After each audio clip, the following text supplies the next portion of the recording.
اہل سنت ہے. 1400 سال سے بڑے بڑے اکابر ہوئے مگر اہل سنت کا نام بدل کر کسی بڑی سے بڑی شخصیت کے ساتھ مسلک کے نام کو نہیں جوڑا گیا. اب میری بات کو سمجھیں, مسلک کے نام کو نہیں جوڑا گیا. حضور خواجہ اجمیر بھی تھے مگر اس مسلک کو مسلک اجمیریہ نہیں کہتے. السلام علیکم ورحمۃ اللہ وبرکاتہ. اعوذ باللہ من الشیطان الرجیم. بسم اللہ الرحمن الرحیم. توفنی مسلما والحقنی بالصالحین. جی ناظرین, آج جو ہم گفتگو سنوانے جا رہے ہیں وہ ہے ڈاکٹر طاہر القادری حفظہ اللہ تعالی کی. ڈاکٹر طاہر القادری نے پوری بریلویت کو چیلنج کر دیا. کیا کہتے یہ آپ امام احمد رضا خان بریلوی کی کسی کتاب سے یہ بات دکھا دیں کہ انہوں نے اپنے نام کے آگے بلکہ اپنے مسلک کے ساتھ مسلک بریلوی جوڑا ہو. آپ کوئی بھی بندہ دکھا دے, چشتی قادری جو بھی لگا دے, یعنی دکھا دے کہ جنہوں نے اپنے مسلک کے ساتھ چشتی لگایا ہو, قادری لگایا ہو, بریلوی لگایا ہو. تو یہ چیلنج کیا ہے ڈاکٹر طاہر القادری نے. تو ناظرین یہاں پہ میں یہ بھی بتاتا چلوں, یقین مانیے قرآن پاک کی ایک آیت ہے, فرمایا وَاعْتَصِمُوا بِحَبْلِ اللَّهِ جَمِيعًا وَلَا تَفَرَّقُوا, کہ اللہ کی رسی کو مضبوطی سے تھام لے, یہ فرقہ واریت کے اندر نہ پڑے. تو ناظرین جبکہ قرآن نے ہمیں کیا کہا ہے, وہ مسلمان کا ہے. تو لیکن دکھ والی بات ہے, میں کہتا ہوتا ہوں یہ چھوڑ دے سارا کچھ. اگر اپنے آپ کو کہلوانا ہے تو پھر محمدی کہلوائیں نا. نبی پاک صلی اللہ علیہ وآلہ وسلم کی شریعت کے مطابق زندگی گزارے ہیں نا. تو خیر ناظرین ہم وہ بڑھتے ہیں ویڈیو کی طرف, پھر انشاءاللہ ناظرین آگے ہم بھی گفتگو کریں گے. تو آئیے ناظرین مل کے ویڈیو کی طرف چلتے ہیں. امت مسلمہ کے لیے, مسلمانوں کے لیے اب اس کی طرف آ رہا ہوں, اور وہ یہ میسج لے کے آیا ہوں کہ لوگوں عقیدہ صحیحہ کی پہچان کر لو. صحیح عقیدے کی پہچان کروانے کے لیے لایا ہوں. یہ میرا دوسرا مقصد ہے, تاکہ پتہ چلے کہ صحیح عقیدے کی پہچان کیا ہے. حضور نبی اکرم صلی اللہ تعالی علیہ وآلہ وسلم نے قرآن اور حدیث کے ذریعے جو پہچان ہمیں عطا کی, یاد رکھ لیں اس کے کچھ بنیادی اصول ہیں. اگر عقیدہ صحیح رکھنا ہے, اہل سنت والجماعت کے عقیدے پہ رہنا ہے, سواد اعظم کے عقیدے پہ رہنا ہے, اور اپنے عقیدے کا تعلق و تسلسل حضور خواجہ اجمیر سے رکھنا ہے. حضور سرکار غوث العظم شیخ عبد القادر جیلانی سے رکھنا ہے, حضرت شاہ نقشبند سے رکھنا ہے, حضرت مجدد الفسانی سے, حضرت شیخ سورورد سے, حضرت امام ابو الحسن الشاذلی سے, شیخ احمد سید الرفاعی سے, اولیاء سے رکھنا ہے, اور اکابر ائمہ علماء اعلام سے رکھنا ہے.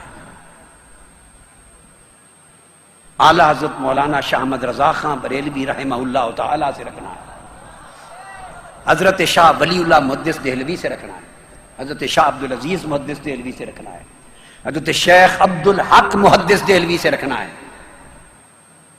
حضرت مجدد الفسانی سے رکھنا ہے, امام سیوطی سے رکھنا ہے, امام قسطلانی سے رکھنا ہے, امام عسقلانی سے رکھنا ہے, حضرت امام یوسف بن اسماعیل نبہانی سے رکھنا ہے, جو عالم عرب کے اعلیٰ حضرت تھے ایک ہی زمانے میں, اور میرے وہ ایک واسطہ سے استاد ہیں. امام نبہانی بھی میرے ایک واسطہ سے استاد ہیں مجھ میں, اور امام یوسف بن اسماعیل نبہانی میں صرف ایک استاد ہیں, شیخ حسین بن احمد حسیران. میں ان کا پوتا شاگرد ہوں امام نبہانی کا. شیخ حسین بن احمد حسیران براہ راست امام نبہانی کے شاگرد, لبنان کے ہیں میرے وہ استاد, بیروت لبنان کے. اسی طرح اعلیٰ حضرت مجدد دین و ملت حضرت شاہ احمد رضا خان رحمہ اللہ تعالی, وہ بھی میرے دادا استاد ہیں, میں ان کا دادا, ان کا پوتا شاگرد ہوں. ان میں اور میرے درمیان صرف ایک استاد ہے.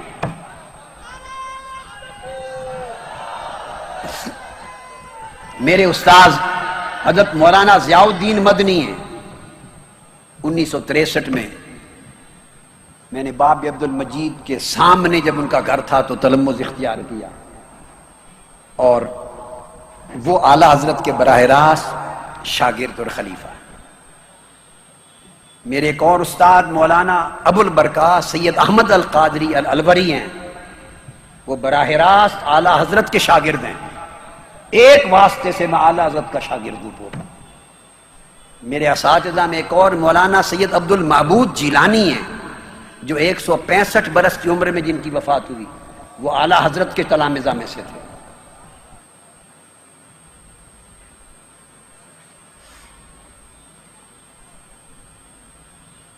تو میں عرض کر رہا تھا کہ پھر قاضی ایاز سے تعلق رکھنا ہے، امام غزالی سے تعلق رکھنا ہے، امام رازی سے تعلق رکھنا ہے. اعلیٰ القیاس جتنے ائمہ مفسرین، امام خازن ہیں، امام بغوی ہیں، امام آلوسی ہیں، صاحب روح البیان، جتنے ہر دور کے محدث، مفسر، فقیہ، مجتہد علماء اور ائمہ اہل سنت کے، ان سے تعلق رکھنا ہے تو پھر ہمیں انہی کے علمی نقش قدم پہ چلنا ہوگا. جن چیزوں پر عقیدہ اہل سنت کی ترکیز ہے اور ہمیشہ ترکیز رہی ہے، ہمیشہ ترکیز رہی ہے، یاد رکھ لیں یہ نام اہل سنت ہے. 1400 سال سے بڑے بڑے اکابر ہوئے مگر اہل سنت کا نام بدل کر کسی بڑی سے بڑی شخصیت کے ساتھ مسلک کے نام کو نہیں جوڑا گیا. آپ میری بات کو سمجھیں، مسلک کے نام کو نہیں جوڑا گیا. حضور خواجہ اجمیر بھی تھے مگر اس مسلک کو مسلک اجمیریہ نہیں کہتے، اہل سنت ہی کہتے. خواجہ نظام الدین اولیاء بھی تھے، قطب الدین بختیار کاکی بھی تھے، داتا گنج بخش علی حجویری بھی تھے، مگر عقیدہ اہل سنت ہی رہا، مسلک حجویریہ نہیں بنا، مسلک نظامیہ نہیں بنا، مسلک نبہانیہ نہیں بنا امام نبہانی سے، مسلک سیوطیہ نہیں بنا امام جلال الدین سیوطی سے.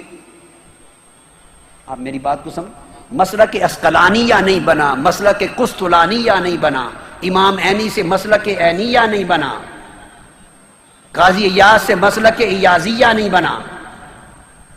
امت میں بڑے بڑے اکابر ائمہ آئے، محدثین آئے، مفسرین آئے، تاریخ بھری پڑی ہے روشن ستاروں سے، مگر اہل سنت کا ایک وتیرہ رہا، بڑی سے بڑی کسی شخصیت کے نام پر مسلک کو معنون نہیں کیا.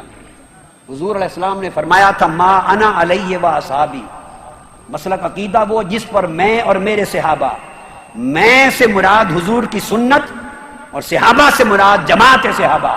یہ نام آقا علیہ السلام نے رکھ دیا تھا اہل السنت والجماعہ.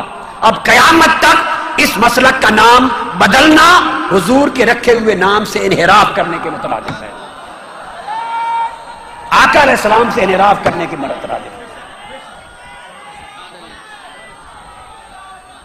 اگر آپ یہ کرنا شروع کر دیں، نسبت اساتذہ جو چاہیں آپ کے ہوں، میرے بھی ہیں، شیوخ جو چاہیں جس سلسلے سے چاہیں منسلک ہوں، جس مدرسہ میں چاہیں پڑھیں، میں اصول سمجھا رہا ہوں آپ کو. انڈیا میں جس کسی عالم اور بزرگ سے چاہیں عقیدت رکھیں، یہ سب کچھ جائز ہے، مگر مسلک کا عنوان کسی بھی شخصیت، استاد اور شیخ اور پیر اس کے نام پر معنون نہیں ہو سکتا. جو کرے گا وہ سواد اعظم کو چھوٹا سا فرقہ بنانے کی سازش کرے گا، وہ اہل سنت کے ساتھ دشمنی کرے گا اور اہل سنت کو امت مسلمہ کے 72 فرقوں میں شامل کرنا چاہے گا، 72 فرقوں میں شامل کرے گا، جو اہل سنت کے عنوان کی بجائے کوئی اور عنوان لگانا چاہے گا. آقا علیہ السلام نے فرمایا یہود میں 71 فرقے ہوئے، نصارہ میں 72 فرقے ہوئے، حدیث پاک. میری امت میں 73 فرقے ہوں گے. جتنے فرقے ہوں گے جہنم میں جائیں گے، اور جو جنتی ہوگا وہ ملت ہوگی. صحابہ کرام نے پوچھا یا رسول اللہ وہ کون ہے؟ فرمایا الجماعہ، وہ فرقہ نہیں ہوگا، وہ جماعت ہوگی. السواد العظم، وہ میری امت کی اکثریت ہوگی، وہ فرقہ نہیں ہوگا. اس لیے میں عمر بھر فرقہ پرستی کے خاتمے کی بات کرتا ہوں، اس لیے کہ فرقے جہنم میں لے جاتے ہیں. جماعت اہل سنت ہو یا سواد اعظم، یہ جنت میں لے جاتا ہے۔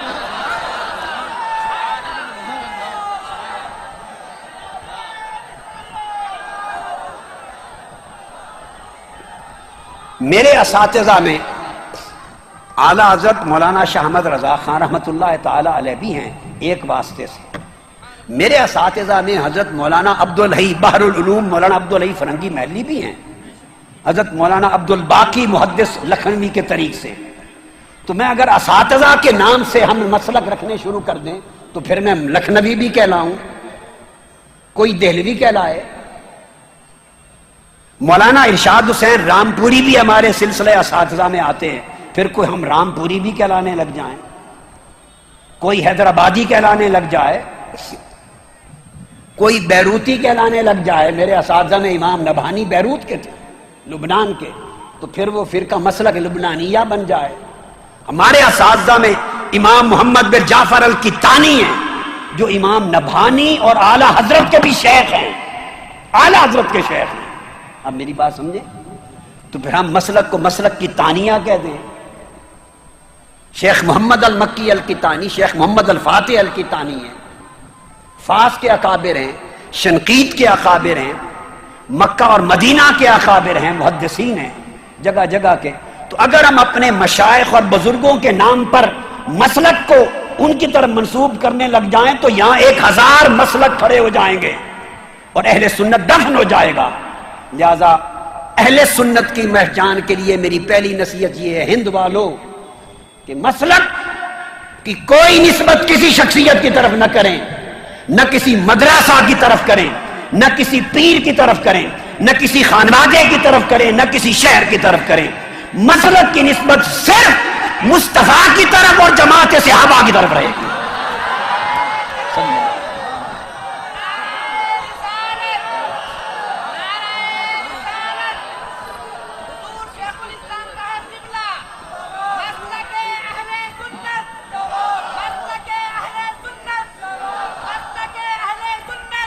جب آپ اپنے مسلک کو شخصیتوں کی طرف یا مدرسوں کی طرف یا اپنے پیروں اور سلسلوں کی طرف اور شہروں کی طرف منسوب کرنے لگ جائیں گے تو آپ کا سواد اعظم ٹکڑوں میں بٹ جائے گا اور آپ فرقے بن جائیں گے، اور فرقے حضور نے فرمایا 72 کے 72 فرقے جہنم میں جائیں گے۔ جنت میں فرقہ کوئی نہیں جائے گا، جنت میں تو سواد اعظم جائے گا اگر جماعت رہے گی، امت کی اکثریت رہے گی۔ پھر پاکستان اور ہندوستان والوں یہ سمجھو کہ جو گورکھ دھندے آپ کے ہیں، جو مسائل آپ کے ہیں، جن باتوں پر آپ فتوے لیے پھرتے ہیں، انہیں ہندوستان سے باہر تو ان باتوں کو جانتا ہی کوئی نہیں۔ وہ اہل سنت جو ملک شام میں رہتے ہیں ان پر کیا کہیں گے؟ وہ جو مصر میں کل اہل سنت ہیں ان پر کیا فتویٰ لگائیں گے؟ وہ سنی ہیں یا نہیں؟ وہ فلاں کے بارے میں کیا کہتے ہیں، فلاں کے بارے وہ فلاں بلا کو جانتے ہی نہیں ہیں۔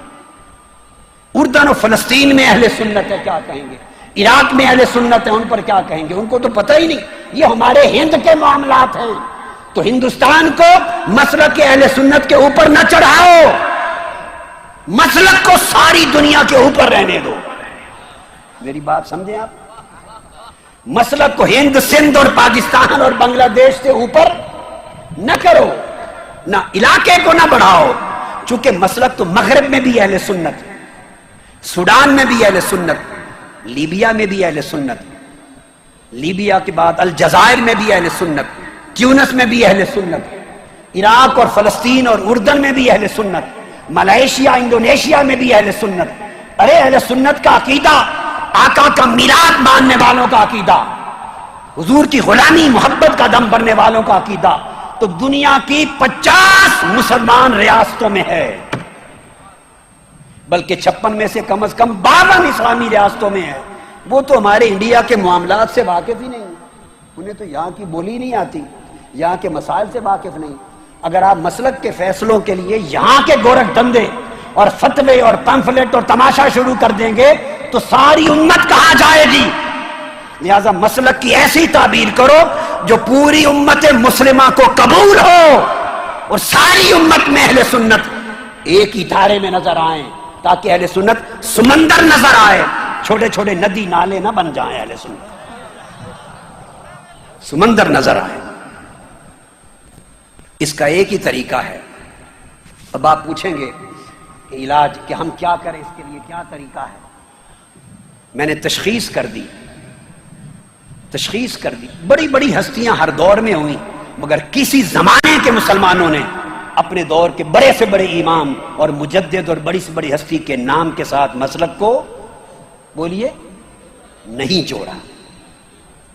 اگر ہم جوڑیں گے تو ہم بدعت کے مرتکب ہوں گے، انحراف کے مرتکب ہوں گے. اس کا مطلب صرف ہمیں اپنی دکانداریاں چمکانے سے دلچسپی ہے، مصطفیٰ کے دین سے کوئی دلچسپی نہیں.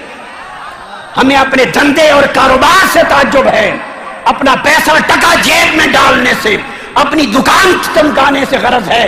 نہ مسلک سے دلچسپی ہے، نہ مصطفیٰ کے دین سے دلچسپی ہے. اب طریقہ کیا ہونا چاہیے آپ پوچھیں؟ طریقہ یہ، عقائد پر ارتکاز کریں. عقائد پر، توحید پر. جو عقیدہ توحید علماء اہل سنت نے سکھایا، میری اپنی پوری کتاب 2 جلدوں کی کتاب التوحید ہے، پڑھیے. عقیدہ رسالت پہ کنسنٹریٹ کریں، ایمفسائز کریں کہ کیا عقیدہ میں حضور کی شان و عظمت ہے؟ کیا اس شخص کے عقیدے میں آقا علیہ السلام کا عشق و محبت ہے؟ کیا اس کے عقیدے میں آقا علیہ السلام کا ادب اور تعظیم ہے؟ اس کے عقیدے میں حضور سے اتباع و نصرت ہے؟ اس پر کنسنٹریٹ اور ایمفسائز کریں. اور شناخت عقیدہ اہل سنت کی اپنی ذاتوں کو نہیں، ذات مصطفیٰ کو بنائیں صلی اللہ علیہ وآلہ وسلم. پھر اہل بیت اطہار سے محبت، ان کی مودت، ان کی تعظیم و تکریم اور پیروی، اس کو بنیاد بنائیں مسلک اہل سنت کی. پھر صحابہ کرام کی محبت، ان کی تعظیم و تکریم اور ان کی تعلیمات کی پیروی، اس کو بنیاد رکھیں اور شناخت رکھیں اہل سنت کی. پھر اولیاء اور صالحین سے تمسک، ان سے ارادت و محبت اور تعظیم اور پیروی، اس پر بنیاد رکھیں، شناخت رکھیں اپنے عقیدہ اور مسلک کی. پھر ائمہ فقہ سے رکھیں، مذاہب فقہ میں کسی ایک کی تقلید کریں. اگر آپ حنفی ہیں، شافعی ہیں، مالکی ہیں، حنبلی ہیں، اہل سنت میں کسی فقہ کی تقلید کرتے ہیں تو آپ سنی ہو گئے، فنش. اور عقائد کی میں نے بات بتائی. مثلا میں مذہباً فقہ میں حنفی ہوں، میں امام اعظم کا مقلد ہوں، حنفی المذہب ہوں، مگر باقی ائمہ فقہ جتنے ہیں ان سب کو حق مانتا ہوں. یہ طریقہ ہے اہل سنت کے عقیدے کا. ہندوستانی مسلمانوں کی اکثریت حنفی ہے، سو وہ امام اعظم ابو حنیفہ کے طریق کی مذہب کی تقلید کریں. اس میں خیر اور عافیت ہے اور گمراہی سے بچاؤ ہے. یہ ہے شناخت کا طریقہ اہل سنت کا، کہ کوئی ائمہ اربع، مذاہب اربع کا مقلد ہے بولیے یا نہیں ہے، اس پر پہچان رکھیں. پھر اس کے بعد اسلامی شعائر ہیں، نماز، روزہ، حج، زکوٰۃ، ارکان اسلام ہیں. پھر جمعہ ہے، عیدین ہیں، اس کو مانتے کرتے ہیں. اس کے علاوہ پھر مزید پہچان کرنی ہے تو آقا علیہ السلام کا میلاد شعار اسلامی ہے. جو حضور کا میلاد مانتا اور مناتا ہے وہ سنی ہے. فنش. موٹی بات رکھیں. ہمارے یہاں پرابلم یہ ہے کہ ہم یہ سمجھتے ہیں، مثلا میں اگر یوں سمجھوں کہ کوئی حضور کا میلاد بھلے مانے یا نہ مانے، اگر مجھے نہیں مانتا تو وہ سنی نہیں ہے. یہ کہاں کا قاعدہ ہے؟ یہ کہاں کا قاعدہ ہے؟ میں کہوں گا اللہ کے بندے مجھے 1,00,000 بار نہ مان، میرے ماننے نہ ماننے سے کچھ فرق نہیں پڑتا، مصطفیٰ کے میلاد کو مان. یہ فیصلہ ہے سنیت کا. بھئی آپ ہیں، میں ہوں، یہ ہے، یہ تو عالم ہیں، علماء ہیں، مفتی ہیں، عالم ہیں. اور علماء کے درمیان علمی مسائل میں ہزارہ اختلاف ہوتے رہے، ہوتے ہیں، ہوتے رہیں گے. کوئی کسی کو مانتا ہے، کوئی نہیں مانتا، کوئی کسی کو جانتا ہے، نہیں جانتا. بھئی آپ کے اور میرے ماننے نہ ماننے سے کسی کے مسلک پہ رتی برابر کوئی فرق نہیں پڑتا. اگر میں کہہ دوں کہ فلاں سنی نہیں ہے، میرے کہہ دینے سے کسی کی سنیت کا بال بھی کا نہیں ہوتا، اور کوئی اور عالم ہندوستان کا یا پاکستان کا کہہ دے کہ فلاں سنی نہیں ہے، وہ فلاں سنی نہیں ہے، یہ کہہ کے کھپ کے گلا بیٹھ جائے اس کا، کسی کی سنیت پہ گھرتی برابر اثر نہیں ہوتا۔ یاد رکھ لیں اصول کو۔ سنی کون ہے؟ جو ان تمام بنیادی قواعد اور عقائد کو ماننے کے ساتھ حضور کا میلاد کرتا ہے، محفل میلاد منعقد کرتا ہے، میلاد کا جلسہ کرتا ہے، جلوس کرتا ہے، حضور کی محبت کا اظہار کرتا ہے، یہ اسلامی روایت اور عظیم اسلامی کلچر کو زندہ رکھتا ہے، یہ اس کی سنیت کے لیے کافی ہے۔ پھر اس کے بعد اولیاء کرام کے ایام مناتا ہے، اور بڑھ کر اس کی سنیت کے لیے کیا چاہیے؟ وہ اولیاء سے منسلک ہے، وہ سلسلہ قادریہ سے، چشتیہ سے، نقشبندیہ سے، شاذلیہ سے، سوربردیہ سے، رفاعیہ سے، مرثیہ سے، ادویہ سے، علویہ سے منسلک ہے، اولیاء صوفیاء سے۔ ایام مناتا ہے، ان کے عرس کرتا ہے، قرآن خوانی کی محافل کرتا ہے، ایصال ثواب کی اجتماعات کرتا ہے، ذکر و درود و سلام کرتا ہے، اور محفل میلاد کے بعد کھڑے ہو کر بھی سلام پڑھتا ہے۔ ارے یہ سارا کچھ کرے تو پھر بھی سنی نہیں ہے، صرف اس لیے کہ آپ نہیں کہتے، آپ نے کہہ دیا سنی نہیں، تو کسی کو سنی بنانے یا نہ بنانے کا ٹھیکہ کسی نے دے رکھا ہے آپ کو؟ آپ کب سے ٹھیکیدار بنے ہیں سنیت کے؟ میں کب سے ٹھیکیدار بنا ہوں؟ کوئی اور ہم میں سے کب سے ٹھیکیدار بنا ہے؟ سنیت کا سرٹیفکیٹ دینے لینے کا ہم میں سے کوئی ٹھیکیدار نہیں ہے، سنیت کا مالک مصطفیٰ ہے۔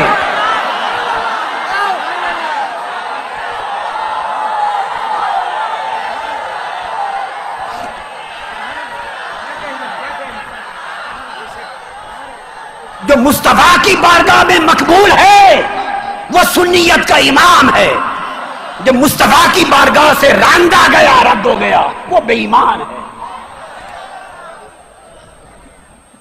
دیکھو کہ اس بندے کی محبت آقا سے کیا ہے، حضور کی نوکری کیا ہے، عقیدہ حضور سے کیا ہے، صحابہ سے کیا ہے، اہل بیت سے کیا ہے، اولیاء سے کیا ہے، امام اعظم سے کیا نسبت ہے، یہ بنیادی دیکھنے کی یہ باتیں۔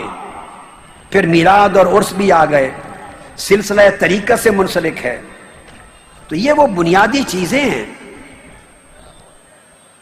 اگر یہ بنیادی چیزیں موجود ہیں تو وہ اہل سنت ہے، وہ اہل سنت ہے۔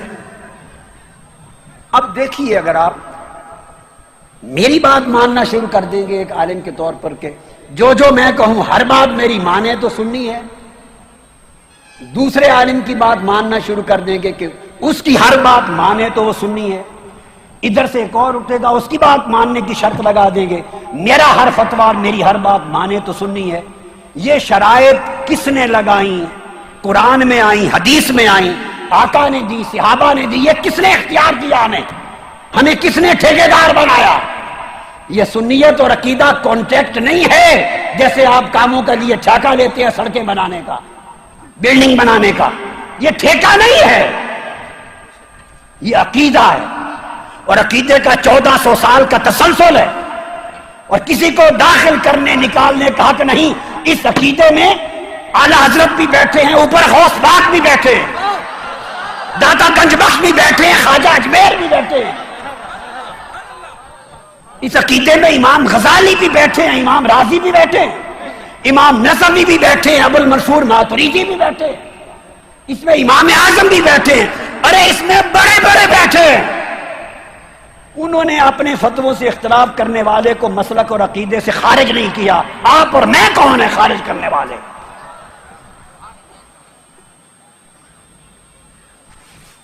کسی کو اسلام میں داخل کرنا، خارج کرنا، یہ حق میرا نہیں ہے، آپ کا نہیں ہے، کسی کا نہیں، یہ اللہ رسول کا حق ہے۔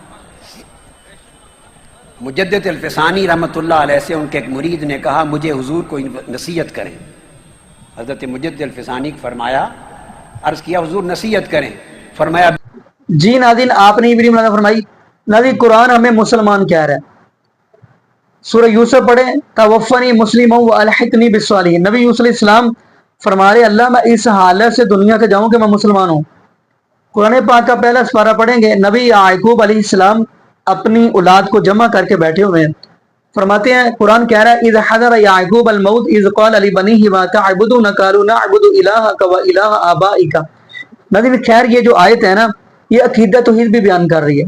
جو ہر انسان کو ضرورت ہے عقیدہ توحید کی. نبی یعقوب علیہ السلام جب رب العالمین کے ساتھ ملاقات کرنے لگے تو اپنی اولاد کو بٹھایا اور پوچھ رہے ہیں کہ آپ میرے بعد عبادت کس کی کرو گے؟ تو تمام بیٹے کیا کہہ رہے ہیں؟ الہ واحدہ، ایک اللہ کی کریں گے. لیکن ابھی ایک ایسا مکتوب فکر بھی ہے، ان سے پوچھا جائے کہ عبادت کس کی کریں گے، وہ کہتے ہیں جی ہمارے جو قبروں کے اندر بابے چلے گئے ہم ان کو بھی پوچھیں گے. کہتے ہیں جی جو ہمارے دربار مزار ہیں ہم ان کی قبریں بھی چاٹیں گے. پوچھا جائے گا کیوں؟ معاذ اللہ استغفر اللہ، کیونکہ وہ دوسری طرف ہے نا ہمسائے یعنی ہندوستان، وہ جو ہے کیونکہ وہ مورتیوں کو کھڑا کر کے پوج لیتے ہیں، ہم لٹا کے پوج لیتے ہیں استغفر اللہ معاذ اللہ. بلکہ ان لوگوں نے بھی کہا کہ نہیں نہیں، اگر وہ مورتی بنا کر پوج لیتے ہیں تو ہم بھی پیر عبد القادر جیلانی رحمۃ اللہ کی مورتی بنا کے پوجیں گے استغفر اللہ معاذ اللہ. ناظرین قرآن کہہ رہے ہیں نبی یعقوب علیہ السلام کے بیٹے کہہ رہے ہیں ہم ایک اللہ کی عبادت کریں گے، اور اس حال میں ہم دنیا سے جائیں گے کہ ہم وَنَحْنُ لَهُ مُسْلِمُونَ، کہ مسلمان ہوں. یہاں پہ ایک حدیث بھی یاد آ گئی، نبی پاک صلی اللہ علیہ وآلہ وسلم نے فرمایا کہ بنی اسرائیل کے 72 یعنی 72 فرقے بن گئے، میری امت کے یعنی 73 گروہ بن جائیں گے. تو کیا فرمایا کلہم فی النار، سارے کے سارے جہنمی ہوں گے الا ملت واحدہ، سوائے ایک کے، سوائے ایک کے. کیا بتایا؟ نام نہیں بتایا، منہج بتا دیا کہ ان کا کس طریقے پر ہوں گے. نبی پاک صلی اللہ علیہ وآلہ وسلم فرماتے ہیں ما انا علیہ واصحابی، جو نبی پاک صلی اللہ علیہ وآلہ وسلم کے طریقہ پر ہوگا اور نبی پاک صلی اللہ علیہ وآلہ وسلم کے صحابہ کے طریقہ پر ہوگا. تو ناظرین جبکہ قرآن نے بھی نبی پاک صلی اللہ علیہ وآلہ وسلم کے صحابہ کے بارے میں گواہی دی فَإِنْ آمَنُوا بِمِثْلِ مَا آمَنْتُمْ بِهِ فَقَدِ اهْتَدَوْا وَإِنْ تَوَلَّوْا فَإِنَّمَا هُمْ فِي شِقَاقٍ فَسَيَكْفِيكَهُمُ اللَّهُ وَهُوَ السَّمِيعُ الْعَلِيمُ. فرمایا ایسے ایمان لے کر آؤ جیسے نبی پاک صلی اللہ علیہ وآلہ وسلم کے صحابہ لے کر آئے. باقی ناظرین یہاں پہ ہم یہی دعا کریں گے کہ اللہ پاک ہمیں نبی پاک صلی اللہ علیہ وآلہ وسلم کی شریعت کے مطابق زندگی گزارنے کی سیکھ دے، اور اللہ پاک ہمیں 5 وقت کا پکا سچا نمازی بنا دے، اور جتنے بھی بے اولاد جوڑے ہیں اللہ پاک سب کو نیک نورینہ صحت تندرستی والی ایمان والی لمبی زندگی والی اولاد عطا فرما دے. جزاکم اللہ خیرہ، احسن الجزاء. السلام علیکم ورحمۃ اللہ وبرکاتہ.